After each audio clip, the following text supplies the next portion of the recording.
Hello guys, welcome back to the channel, and as per usual I'm going to get to it. So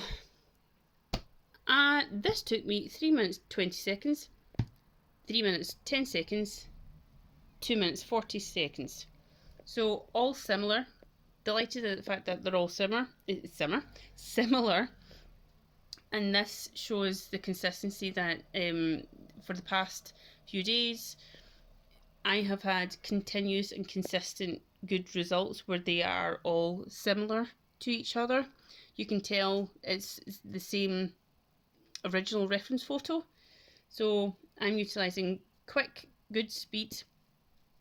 This, along with geometric and observational methods, creates the good speed creates a feedback loop, and along with the other methods that I just mentioned, creates really good, effective and accurate ways to sketch. So by utilising these methods, you then very quickly force yourself to see where the proportions and different features should be laid out. It doesn't need to be faces, it could be anything at all, and you don't need to apply this method just to art. You can use this for anything, because it was actually my husband, who's in software, that actually told me about this learning method that he has applied for different things over the years, and how he has become very knowledgeable in his domain.